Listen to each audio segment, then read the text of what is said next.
Vamos abrir as nossas Bíblias em Mateus capítulo 9, versículos 14 ao 17. Essa mensagem o Senhor me deu no final de outubro, terceira semana de outubro, e o Senhor falou que eu estaria ministrando ela aqui nesta noite para a igreja. Então, quando eu vi as coisas se complicando, eu não tinha voz, passando mal, eu falei assim: Senhor, tenha misericórdia, mas eu vou. Se é o Senhor que está mandando e o Senhor já me deu essa mensagem, eu vou ser instrumento do Senhor e vou passar por cima desse mal-estar, dessa garganta ruim, e vamos lá fazer a tua obra. E eu tenho certeza que o Senhor falará aos nossos corações nesta noite, assim como Ele já tem falado ao meu. O Senhor tem ministrado ao meu coração. E nesta noite eu quero trazer para os irmãos a palavra sobre vinho novo em odres novos. Quantos aqui estão esperando o novo de Deus nas suas vidas? Amém?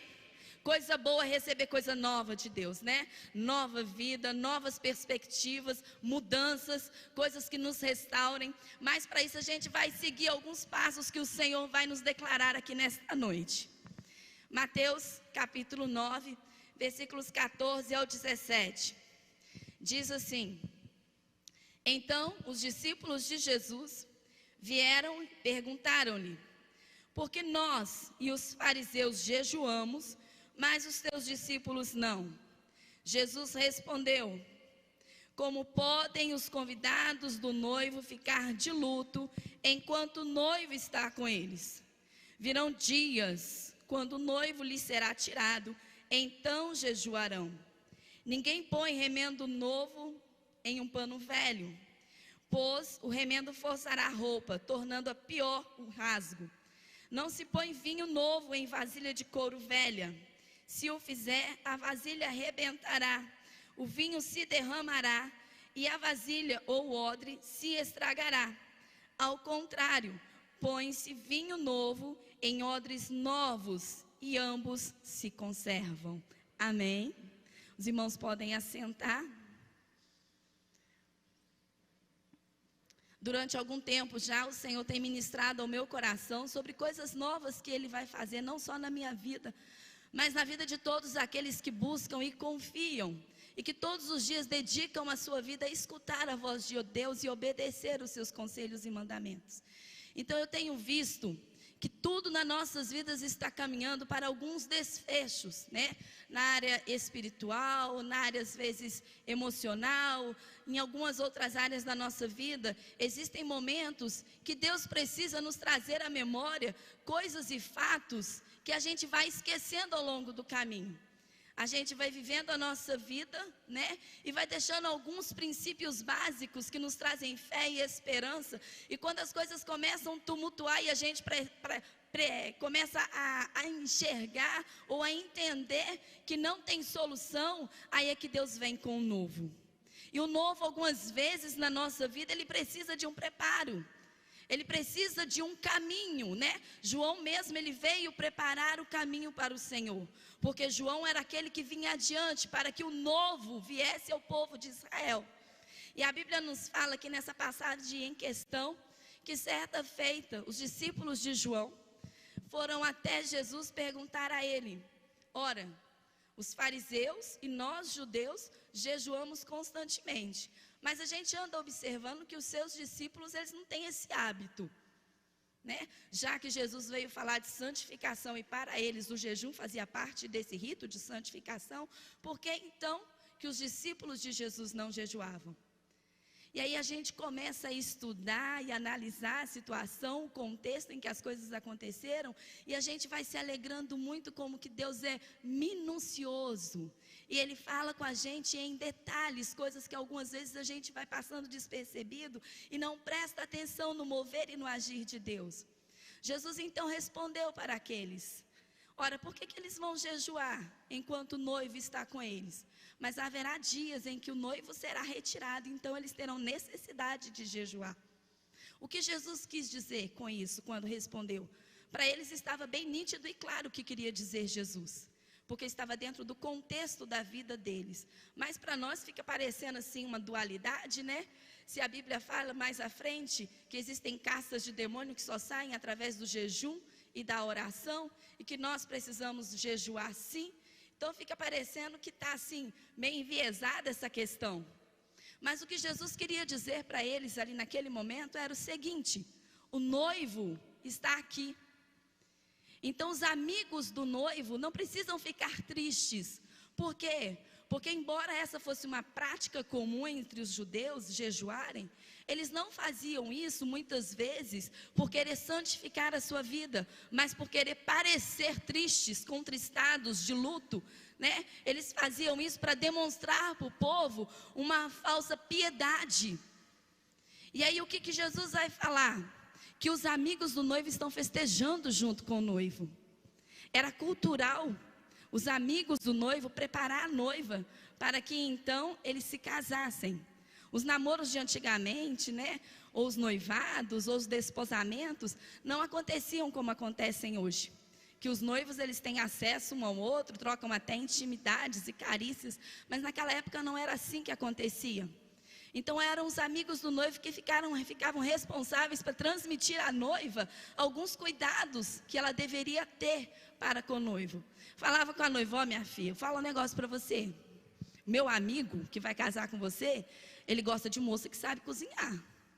E o prato predileto dele, sabe qual que é? Frango com pequi.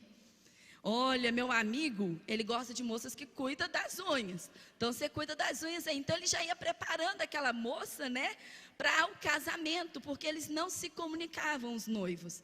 Então era isso que os amigos faziam. E durante todo o preparo, até o cortejo, eram dias felizes, porque todos eles ficavam felizes ao saber que iria acontecer aquele casamento. Então essa eram as prerrogativas de um noivo. Lá em Mateus 6,16, se a gente abrir a nossa Bíblia, fica bem mais claro isso que eu estou dizendo para os irmãos. Mateus 6,16. Jesus fala com os seus discípulos: quando vocês jejuarem, não fazem como os hipócritas, não. Vamos ver lá o que é que ele fala. Orando e jejuando, não mostrem uma aparência triste como os hipócritas, pois eles mudam a aparência do rosto, a fim de que os outros vejam que eles estão jejuando. Eu digo verdadeiramente que eles já receberam plena recompensa. Ao jejuarem, arrumem o cabelo, lavem o rosto, para que não pareça aos outros que vocês estão jejuando. Então era uma prática deles, né? Jejuar para mostrar que eram coitadinhos, que eram piedosos.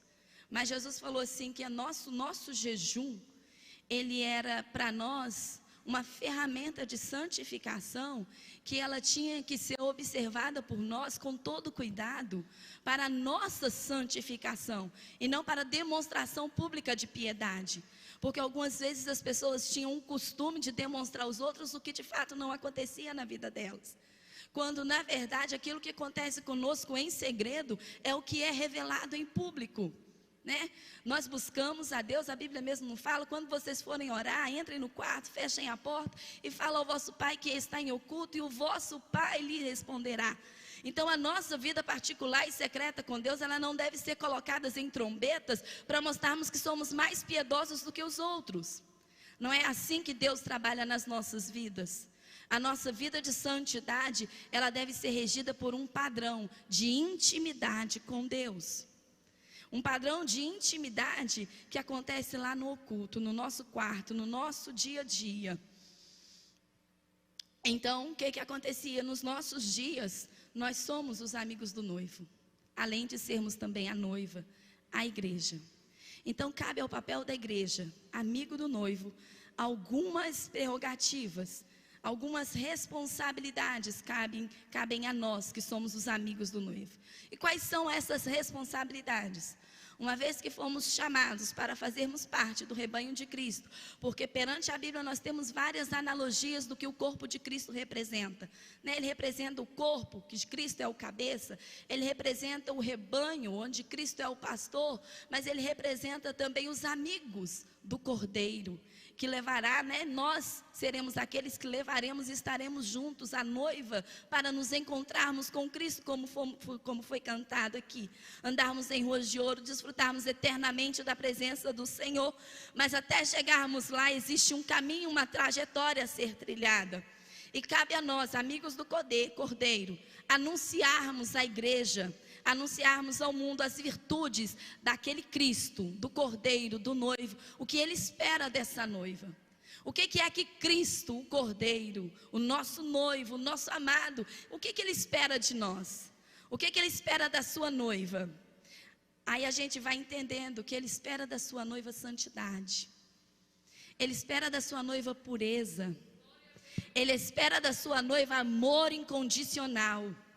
Ele espera da sua noiva lealdade. Ele espera da sua noiva fidelidade. E aí quando a gente começa a analisar cada um desses requisitos que o noivo espera de nós, aí a gente começa a fazer um retrospecto da nossa vida. Como é que nós temos nos comportado ou nos portado como noivas de Cristo?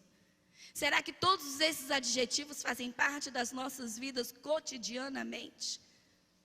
Será que somos leais ao Senhor? Agimos com fidelidade ao Senhor? Nos resguardamos em pureza? Oferecemos ao Senhor amor incondicional? Ou será que no nosso coração há beiradinhas para outras coisas que não sejam noivo? Será que Cristo é prioridade na nossa vida? Será que desejamos e ansiamos angustiantemente o dia de nos encontrarmos com o Senhor? Será que fazemos festa todas as vezes que pensamos no céu e na possibilidade de nos encontrar com Cristo?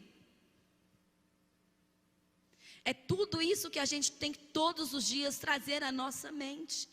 Todos os dias a gente lembrar do nosso papel. Lembrar porque estamos aqui. Lembrar porque fomos chamados. Lembrarmos porque fomos escolhidos. E como é que nós devemos nos portar como noivas do Cordeiro. Como noivas de Cristo. Porque as coisas à nossa volta, às vezes tendem a nos deixar despercebido. A gente vai ficando tão envolvido com tudo que está acontecendo, que o papel principal da noiva de Cristo, que é se preocupar com o céu, ele vai ficando em último, segundo, terceiro, quarto plano. E aí a gente vai sendo contaminado com as situações que vão nos acontecendo. Mas o Senhor Jesus Cristo, Ele fala com você nesta noite: eu quero de vocês amor incondicional. Eu quero de vocês santidade. Eu quero na vida de vocês o primeiro lugar, eu quero primazia. E nós, como amigos do Cordeiro, devemos reportar isso aí à noiva santa, à igreja do Senhor Jesus. Esse é o nosso papel. Falarmos à igreja aquilo que o noivo espera. Não nos envolvermos com as coisas pequenas desta terra, mas o nosso olhar tem que estar fixo nas bodas do Cordeiro. Porque a qualquer minuto, a trombeta pode tocar. Jesus Cristo pode voltar. E como é que anda a nossa santidade e a nossa lealdade àquele que nos chamou? João entendeu perfeitamente o seu papel. Lá em João capítulo 3, versículo 28 e 30. João deixou bem claro para nós o que significava para ele ser um amigo do Cordeiro, ser um amigo do noivo. João capítulo 28, versículo 30.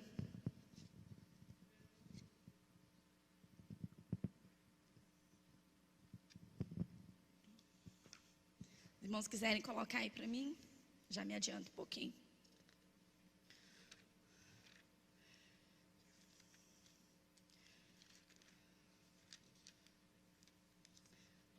Não, 3, 28 ao 30.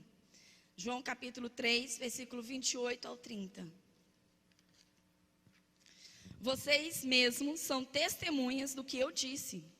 Eu não sou o Cristo, mas sou aquele que fui enviado adiante dele.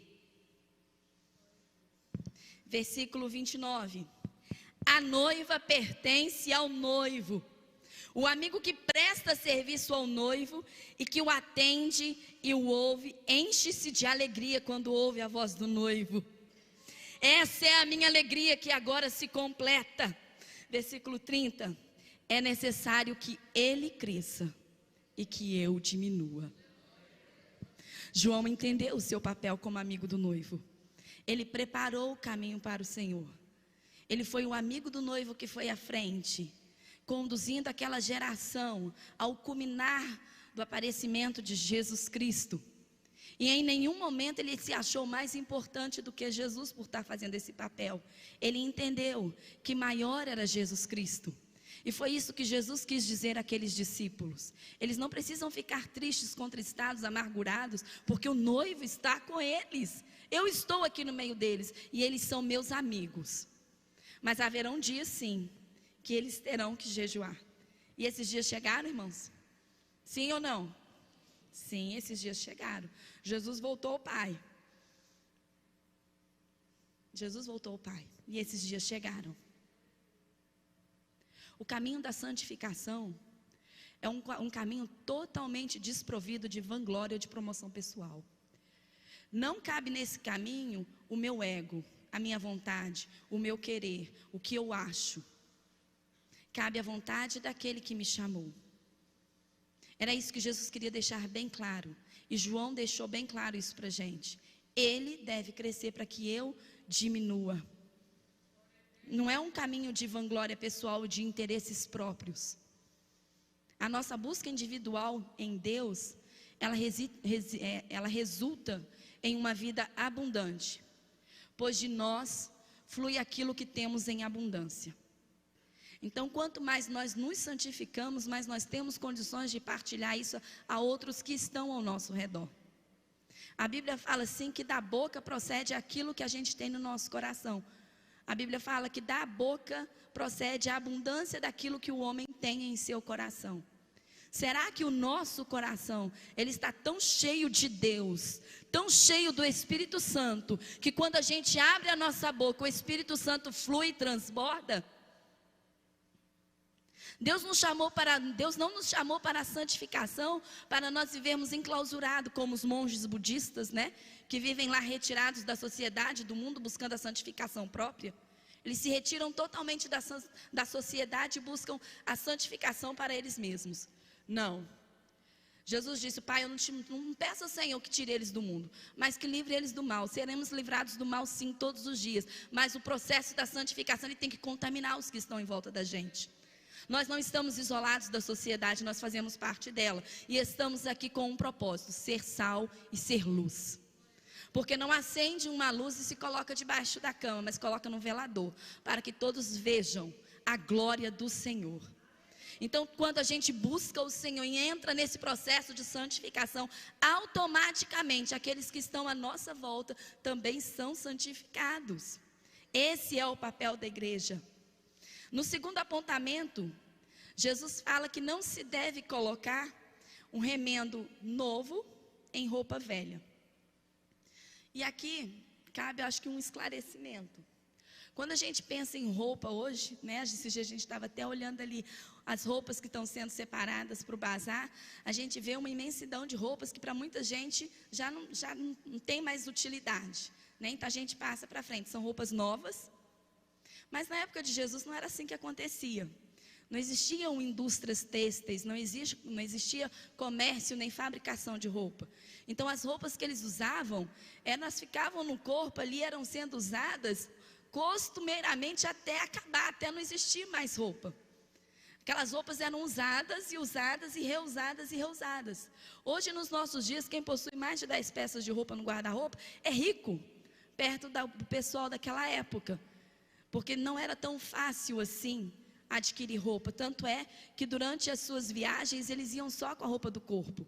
Não é como a gente hoje, né? Que às vezes vai passar um final de semana em algum lugar, leva 2, 3 malas de roupa e lá fica escolhendo qual que a gente vai usar e ainda volta para casa sem ter usado nem a metade.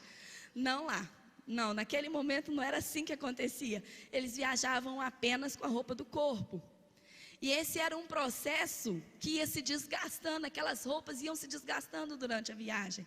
E foi até uma tática que os gibeonitas usaram, né, para enganar o povo de Israel. Os gibeonitas eram um povo que vivia perto ali de Canaã, e quando eles ouviram falar que Josué estava com o povo de Israel, buscando, né, desapropriar todas aquelas terras, porque o Senhor lhes havia dado como herança, eles temeram pela própria vida. E aí o que eles fizeram? Eles se vestiram de roupas velhas, calçados velhos, pão mofados, e foram até o povo de Israel para falar com eles que eles eram retirantes, né? Eles estavam ali numa viagem longa, já tinha dias. Então, se eles não poderiam oferecer uma guarida para eles, quando na verdade os gibeonitas eram bem vizinhos, estavam ali, mas estavam temendo pela própria vida. E o povo de Israel não consultou, não procurou saber e recolheu aquele povo. E introduziu aquele povo no meio da nação de Israel. Porque eles estavam vestidos com roupas velhas, né? Dizendo que vinham de uma longa caminhada. Quando na verdade isso não procedia.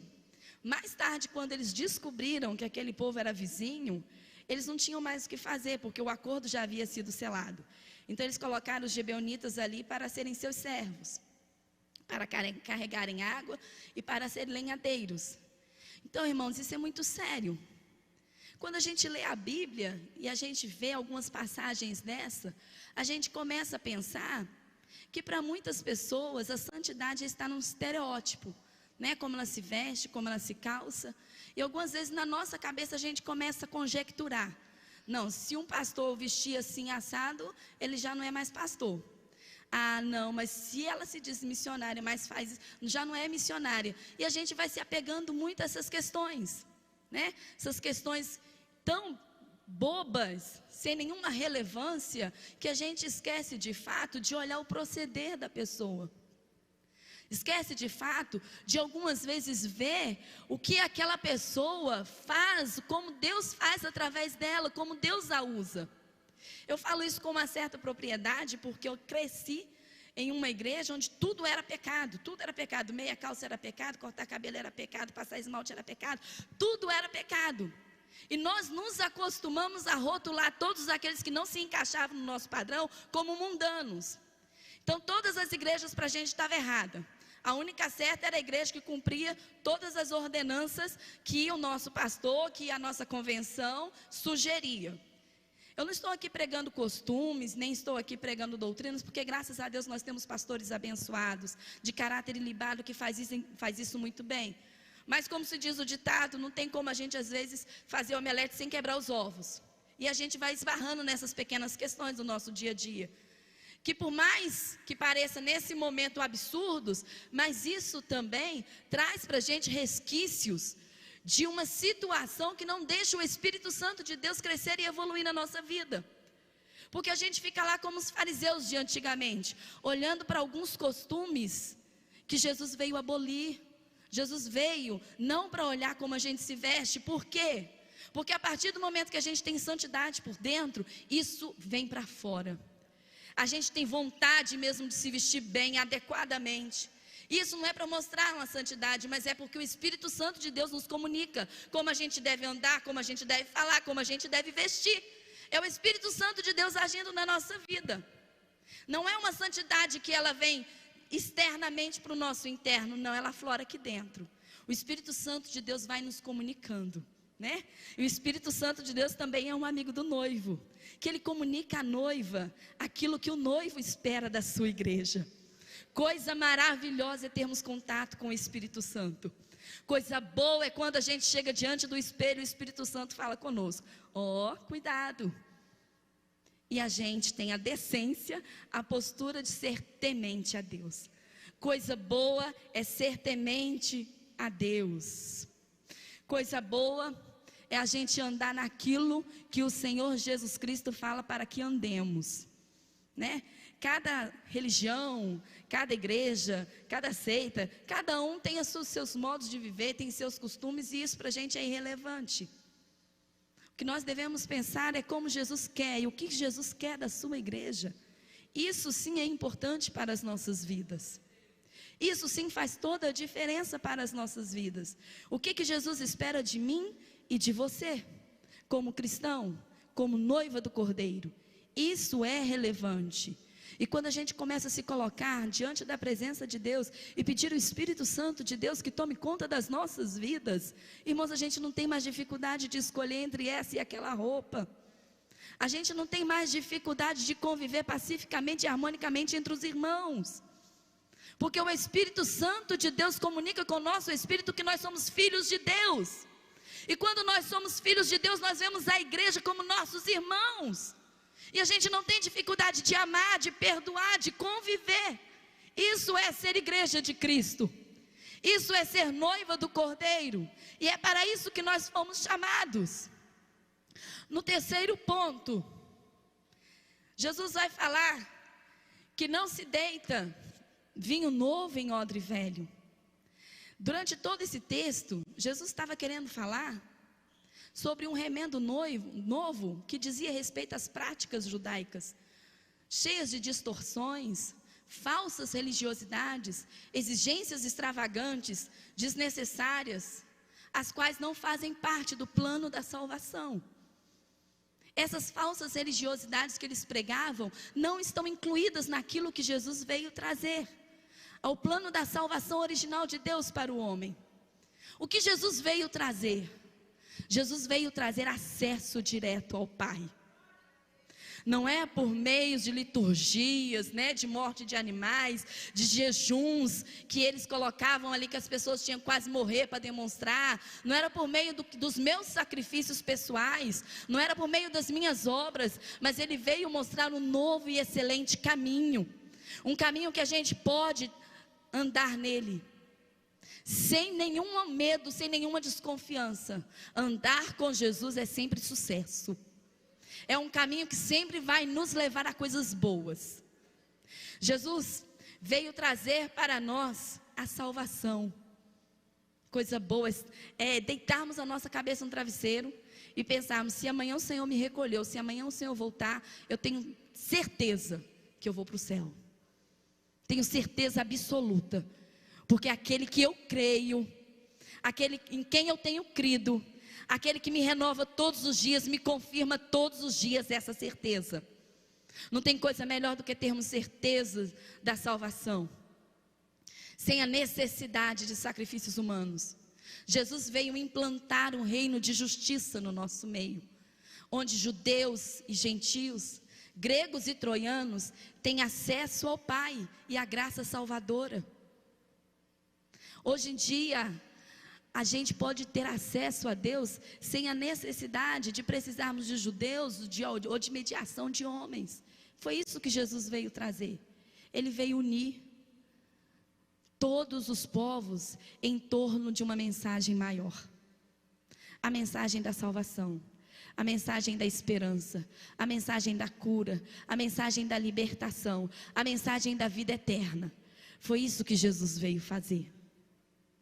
Jesus veio mostrar para todos aqueles que acompanharam ao longo da sua vida e para nós hoje, que Ele sim, não veio fazer remendo, mas Ele veio trazer um novo, Ele veio trazer um plano de salvação para todo aquele que nele crê. Mas aí às vezes a gente vai se apegando ao velho e vai esquecendo que em Cristo todas as coisas se passaram e eis que tudo se fez novo. Mas quanto mais tempo a gente vai passando dentro da igreja, a gente vai criando algumas tradições, alguns rituais, alguns costumes, que vai deixando a gente mais humano do que espiritual. E a gente vai deixando de viver o novo de Deus, porque esses costumes algumas vezes nos desgastam. Essas vivências que a gente costuma a ter no nosso dia a dia, elas inibem algumas vezes a nossa comunhão com Deus, porque dentro de nós começa a aparecer resquícios de amargura, de tristeza, Algumas vezes a gente tem muita dificuldade para perdoar, algumas vezes a gente tem muita dificuldade para conviver. Hábito que algumas vezes não são tão necessários, a gente se apega neles e a gente acha que a nossa salvação depende daquilo dali. Só contar para os irmãos rapidamente, quando a gente veio para cá, estava acostumada com a Assembleia, cantava sempre os hinos da harpa, e quando eu entrei aqui, escutei os hinos da harpa, eu fiquei muito feliz, falei assim, finalmente encontrei a minha igreja em Anápolis, porque eu sempre gostei demais de hinos da harpa. Mas eu entendo que existem irmãos dessa nossa geração que não são tão acostumados assim aos hinos da harpa. E isso não me deixa triste, irmãos. Pelo contrário, eu entendo que a multiforme graça de Deus, Ele alcança a todos em todos os tempos. Deus não está restrito a rituais. Então, o que para mim às vezes é uma cláusula pétrea, que se isso não aconteceu, não sirva a Deus, a gente tem que abandonar. Porque Deus, Ele não está agarrado a uma forma Deus não está enquadrado dentro de padrões. Deus quer alcançar todos indistintamente, independente da cultura, independente da forma como agem, como fazem. Deus veio resgatar o homem, e algumas vezes resgatar-nos de nós mesmos. Nós precisamos sermos resgatados de nós mesmos, dos nossos vícios, das nossas compulsões, dos nossos maus pensamentos e desejos. E é isso que Jesus veio trazer. O odre era uma bolsa de couro, mais precisamente de couro de cabra, que ali era armazenado líquidos, como vinho e como água. Só que ao passar do tempo, a pele da cabra, a pele daquele couro, ele ia ficando ressequido. Ia ficando tão ressequido de uma tal forma que se deitasse ali algum vinho novo, ela poderia se romper, porque ela não suportaria a fermentação daquele vinho.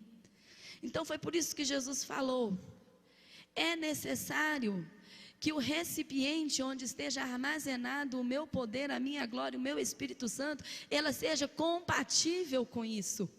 Era isso que Jesus estava querendo dizer.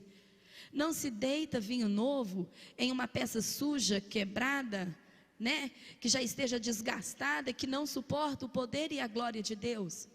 Muitas vezes a gente ora, clama, busca, e eu sou uma pessoa que tem orado muito, pedido muito a Deus: Senhor, aviva a minha vida, aviva a minha geração. Eu busco muito isso a Deus. Mas algumas vezes a gente se apega tanto ao avivamento, que a gente deixa de pensar no recipiente que vai receber esse avivamento. Será que nós, como recipientes, como odres, estamos prontos para receber o novo de Deus na nossa vida? Ou será que quando Ele chegar para trazer o novo, Ele não vai encontrar um recipiente adequado? Será que nós estaremos cheios de rachadura? Muitas vezes a gente vem num culto, adora a Deus, louva a Deus, recebe a palavra de Deus, mas antes de sair na porta, esse líquido já esvaziou, porque em nós há rachaduras, e a gente não consegue conter aquilo que a gente recebe. Então é bom a gente se analisar, olharmos para nós mesmos e vermos a nossa estrutura. Será que aquilo que Deus tem falado para nós tem se adequado à nossa vida, tem comportado dentro de nós e tem gerado em nós transformações? Será que nós somos flexíveis o suficiente para que a gente consiga conter o Espírito Santo de Deus na nossa vida? Ou será que ele se esvai na nossa forma de conduzir as nossas vidas? Eu peço muito a Deus e busco muito em Deus que a cada dia o Senhor se mostre a nós de uma forma maravilhosa, de uma forma única, porque Deus é esse Deus. Ele é um Deus único, Ele é um Deus sem comparação. É um Deus que faz milagres tão extraordinários que a gente não dá conta de mensurar os milagres que Deus faz. E eu quero ver, eu quero viver, eu quero sentir os milagres de Deus. E eu tenho buscado isso em Deus. Senhor, eu não quero passar por essa terra, te servir tantos anos, sem sentir os teus milagres, sem ver os teus milagres. E eu tenho experimentado de Deus muitas bênçãos na minha vida. Eu tenho experiências insondáveis com o Senhor Jesus, mas eu quero mais. Eu quero mais de Deus. Eu quero me aproximar tanto de Deus que as coisas dessa terra para mim percam o valor. É isso que eu quero e é isso que eu busco de Deus. E é isso que Deus tem para derramar no meio da igreja. Nós precisamos rever as nossas atitudes, os nossos conceitos, o nosso proceder. Vermos se de fato estamos adequados para recebermos o Espírito Santo de Deus de forma maravilhosa nas nossas vidas. Não podemos viver em práticas antigas, remoendo ressentimentos, mágoas, decepções, religiosidades humanas, que provocam enrijecimento da nossa estrutura. A gente tem que saber reconhecer que todos os dias Deus tem algo novo a se manifestar no nosso meio. E a gente tem que estar pronto, flexível e aberto ao mover do Espírito Santo de Deus nas nossas vidas. Deseje, anseie, busque, lute por isso, meus irmãos. Almeje isso para a sua vida. Deseje isso para a sua vida.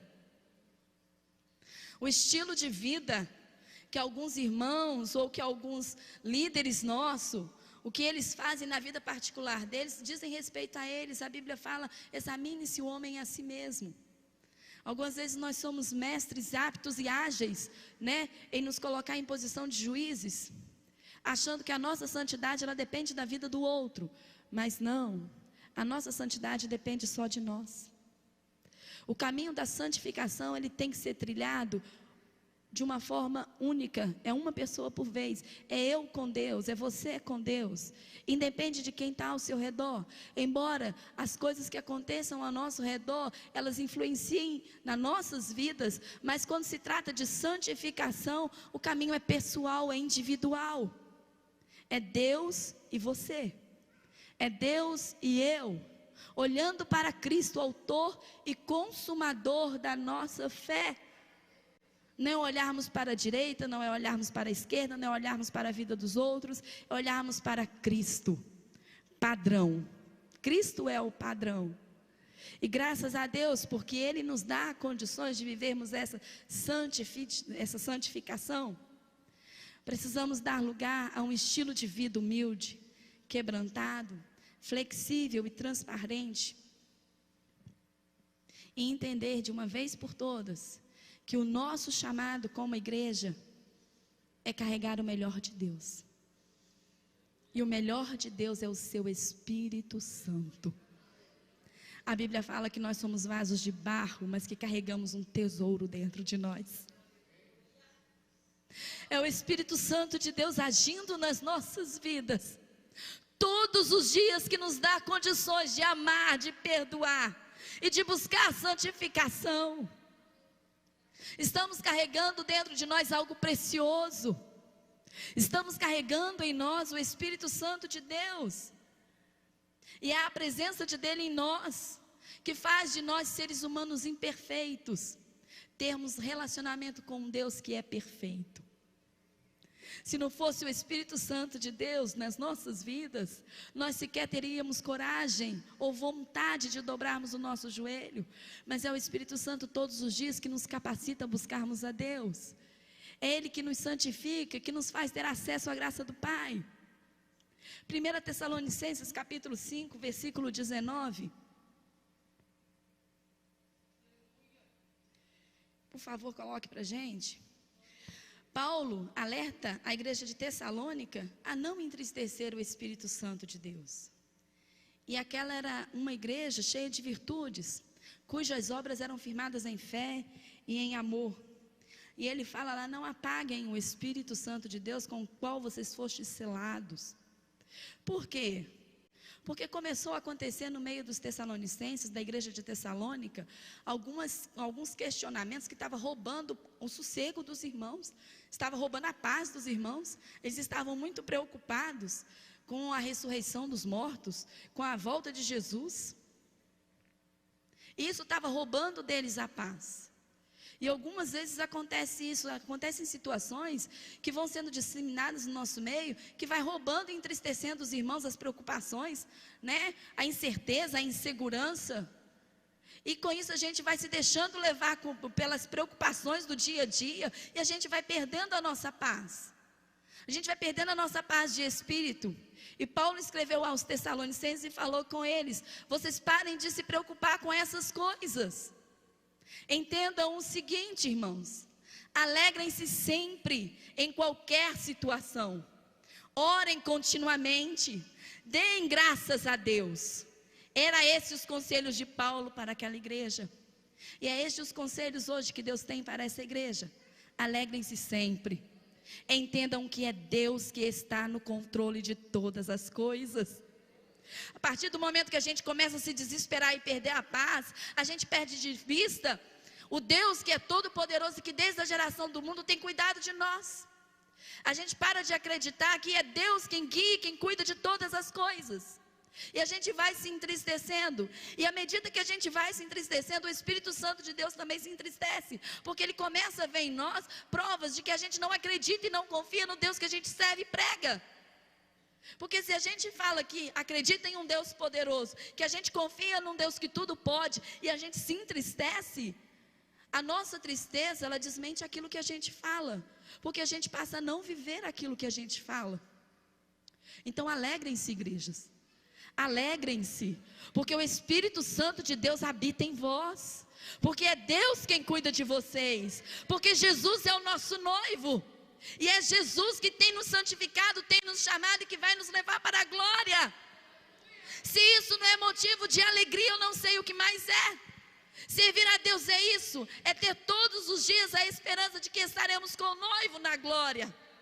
E é essa a esperança da igreja. É nisso que a gente tem que se apegar, deixando as coisas dessa terra por aqui mesmo, e acreditando que Deus é um Deus do impossível, é um Deus todo-poderoso, que age nas nossas dificuldades.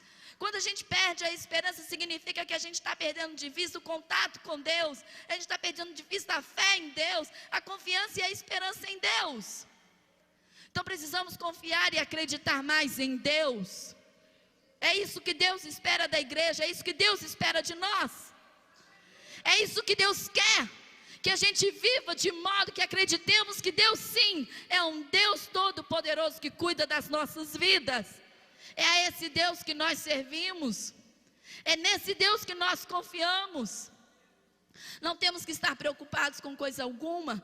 A Bíblia fala que sobre o Senhor nós devemos lançar todas as nossas ansiedades, porque é Ele que cuida de nós. É o Senhor quem cuida de nós. E quando o Senhor cuida de nós, nós precisamos buscar em Cristo uma mente revitalizada. Todos os dias orar ao Senhor: Jesus, trabalha na minha mente, trabalha no meu coração. Vamos deixar para trás as coisas que não trazem nenhuma edificação para a nossa vida, coisas que nos afastam de Deus. Existe um processo o qual nós devemos seguir, e esse processo a gente vai deixando para trás as coisas velhas, a gente busca arrependimento, confissão de pecados, reconciliação, e depois disso a gente dá bom testemunho. Coisa boa, quando alguém chega perto da gente, às vezes desesperado, e a gente tem uma palavra de fé, de vida, de esperança, de alegria para transmitir para essa pessoa. Vida sai de nós, vida flui de nós. Coisa triste é quando a gente chega perto de uma pessoa e só escuta da boca dela lamúria, tristeza, descontentamento, aflição. E não foi para isso que nós fomos chamados para transmitir vida, transmitir esperança, transmitir as mensagens das boas novas. Foi para isso que nós fomos chamados, é para isso que nós somos escolhidos, é por isso que nós estamos aqui, é por isso que nós rendemos as nossas vidas a Deus e confiamos em Deus. É Deus quem cuida de nós. A nossa fé, ela não está firmada em coisas humanas, em coisas terrenas e passageiras, mas a nossa fé está firmada em Deus, que é um Deus que cuida de todas as coisas. Aleluias! Aí os irmãos podem perguntar: e quando o odre entra nesse processo de estar tão ressequido, de estar tão enrijecido, e que ele não consegue mais expandir, não consegue mais ser flexível, não consegue mais entender a graça multiforme de Deus, o que faz com esse odre? Joga ele fora? Não, existe um processo para a revitalização desse odre, e 2 elementos fazem parte desse processo: a água e o azeite. Esse odre ressequido, ele é deixado durante dias em água corrente, para que a água vai purificando ele, limpando ele de todas as impurezas. E nós entendemos e sabemos que a água é a palavra de Deus que nos purifica. Quando a gente todos os dias lê a Bíblia, e Deus começa a falar conosco através da sua palavra, é uma água que limpa a gente, que não fica sujeira, não fica coisa ruim dentro de nós, porque nós vamos sendo limpos todos os dias pela palavra. Todos os dias a palavra vem, faz limpeza, faz transformação, muda caráter, regenera as nossas indagações, regenera a nossa vida. Todos os dias nós precisamos estarmos à disposição dessa água. Todos os dias nós temos que buscar na fonte que é Cristo. A Bíblia fala que Jesus é o verbo que se fez carne e habitou entre nós. Jesus é a própria palavra de Deus que nos purifica. E algumas vezes a gente vai ficando contaminados porque a gente não observa o que a palavra de Deus nos diz. Vamos colocar as nossas vidas diante da palavra e sermos medidos por ela. Vamos nos adequar àquilo que a palavra nos ensina. Vamos nos voltar aos conselhos de Deus para nossas vidas. Porque quando a gente começa a ler a Bíblia e praticar o que a Bíblia fala, irmãos, acabou toda angústia, acabou todo mau pensamento, porque a Bíblia de Deus, ela é viva, ela é eficaz, ela promove mudança. Ela promove coisas boas na nossa vida, ela promove mudança de pensamento, mudança de caráter. A palavra de Deus, ela nos transforma. Nós precisamos todos os dias estarmos sendo transformados pela palavra de Deus. E após esse odre ser imergido em água corrente durante algum tempo, ele então é azeitado, o azeite vem e é derramado sobre ele, para que ele então seja lubrificado e ganhe elasticidade. E o azeite, a gente sabe que é o Espírito Santo de Deus. A conjunção desses dois elementos, irmãos, só resulta em coisa boa. Imagina você, purificado e santificado. Imagine uma igreja purificada e santificada. Não existe porta de inferno que possa prevalecer. Aleluias. O Espírito Santo de Deus enchendo e ungindo as nossas vidas, ele faz coisas inacreditáveis. Porque nessa terra nós somos mãos de Deus, nós somos boca de Deus, nós somos pés de Deus. É através de Deus, de nós, que Deus age. Mas para que Deus haja, nós precisamos do Espírito Santo de Deus nas nossas vidas, e estarmos em conformidade com sua palavra, nos libertando e nos livrando de tudo que não presta. Porque pessoas doentes, irmãos, adoecem outras além de não crescer. Mas pessoas santificadas, pessoas curadas, elas curam outras. Que o Espírito Santo de Deus possa trabalhar melhor nas nossas vidas, nos nossos corações, no nosso intelecto, todos os dias nos confirmando as suas vontades e verdades. Gostaria que os irmãos se colocassem de pé, para que juntos nós orássemos ao Senhor nesta noite. E eu tenho certeza que todos nós aqui entendemos que o Senhor tem o melhor a derramar nas nossas vidas. Deus jamais faz ou traz algo que não seja bom. Da parte de Deus sempre vem o melhor. Sempre vem o melhor. Mas como é que está as nossas vidas para receber esse melhor de Deus? Vamos buscar em Deus a santificação, para que quando o melhor dele seja derramado, a gente suporte o peso da glória. Aleluia. Deus Santo, a tua igreja está aqui reunida nesta noite, diante da tua presença, Senhor, meu Pai. Nós nos colocamos como amigos do noivo.